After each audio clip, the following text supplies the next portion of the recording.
Donc c'est une réunion qui a lieu à mon initiative et qui s'inscrit dans le cadre du fonctionnement d'une société.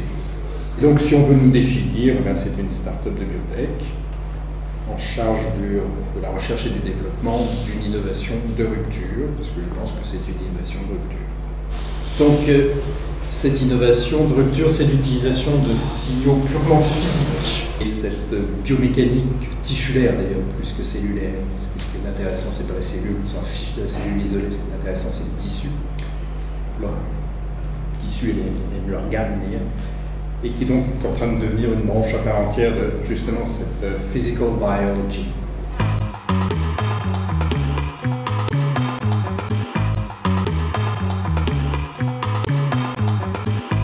Alors nous, c'est un petit peu différent. Donc en gros, vous avez une matrice extracellulaire ou un stroma qui est donc par définition situé à l'extérieur de la tumeur, dans lequel est incorporée une masse relativement importante de nanoparticules ferriques d'environ 100 nanomètres de diamètre. On verra ultérieurement pourquoi 100 nanomètres. La tumeur ou le tissu est au-dessus ou à l'intérieur, et le tout est mis dans un gradient de champ magnétique. Si vous voulez, on approche un aimant, on est toujours un aimant fixe, on passera en électroaimant pour la preuve d'efficacité, mais là on est en preuve de concept, donc on voulait, avec les petits moyens qu'on a, arriver à mettre en évidence que le concept était vérifié. Point. C'est vraiment go no go. On a quelque chose, on dit oui, la preuve de concept est tenue, on n'a rien, on retourne à la maison. Donc là, on était vraiment dans l'objectif, il faut que quelque chose sorte, à la limite n'importe quoi, mais qu'il y ait une différence. Donc on s'est donné un petit peu toutes les chances. L'aimant est approché au contact de la tumeur. Une grosse tumeur qui est là en subcutané chez la souris.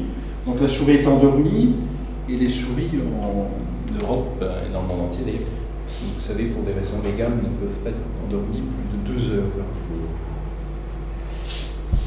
Donc là, on ne peut même pas publier. Donc d'un côté, on a publié cet aimant, le même que celui qui avait servi pour le 2D in vitro, et de l'autre côté, on le mettait à une distance de 1 diamètre de la tumeur. Donc on avait 2D en fait. Donc ce système nous permettait d'avoir, entre guillemets, un effet de loupe. C'est-à-dire que d'un côté, si notre hypothèse était validée, entre guillemets, poussait sur la tumeur, et de l'autre côté, on exerçait l'effet inverse.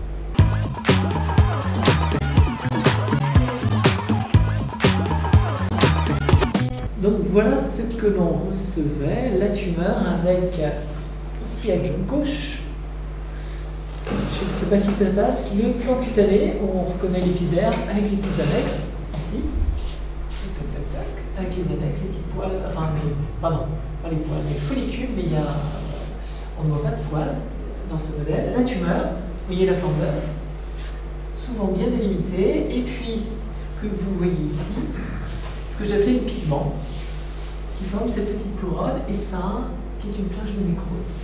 Une nécrose relativement importante. Et donc la plupart des tumeurs avaient cet aspect.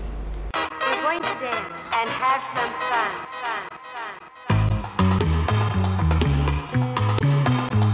Puis 2013, ça devrait être l'année de la preuve d'efficacité. Alors là, c'est un autre challenge, bien évidemment. On a choisi a priori, je pense qu'on s'y tiendra, de greffer des cellules de cancer du pancréas humain, et pas des lignées probablement, mais de la vraie cellule tirée de biopsie du pancréas humain, greffer ce qu'on appelle en orthotopique, c'est-à-dire dans le pancréas d'un rongeur. Et aujourd'hui, c'est considéré comme le moins mauvais, voire même plutôt un pas mauvais modèle d'oncologie préclinique, c'est-à-dire avant de passer à l'être humain. On est orthotopique sur du pancréas, mais est-ce qu'on peut trouver de l'orthotopie sur un organe plus facilement accessible et plus superficiel? Ça serait une preuve de concept aussi, si tu veux viser un objectif immédiatement transposable en santé humaine. Les glandes de pancréas, les glioblastomes, les voies biliaires primitives, toutes ces tumeurs localement évoluées et pour lesquelles on sait rien faire pratiquement, sauf 10% de chirurgie avec 50% de rechute. C'est dramatique.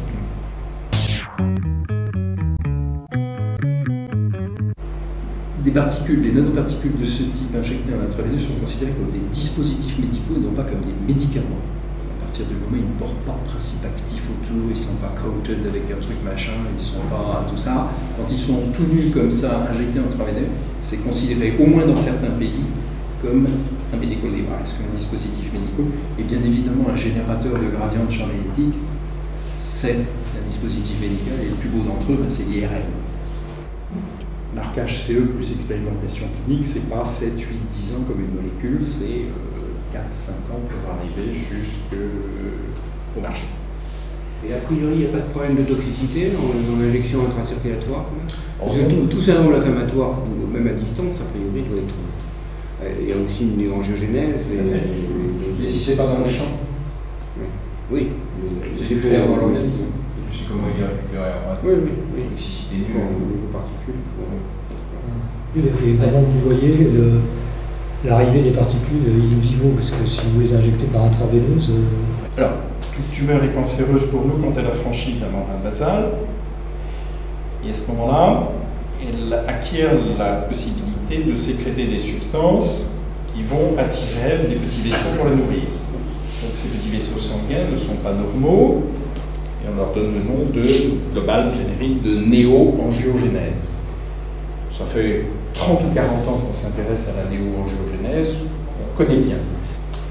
Et nous savons très bien que si on injecte par voie intraveineuse des particules d'environ 100 nanomètres, elles vont circuler, elles vont se retrouver en artérielle.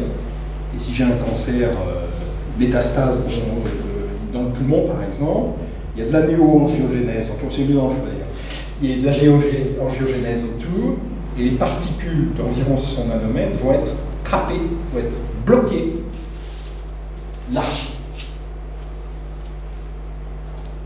C'est-à-dire que dans l'espace, vous allez reconstruire, c'est moins beau quand on l'injecte apparemment, mais vous allez reconstruire une sphère ici qui va entourer la tumeur.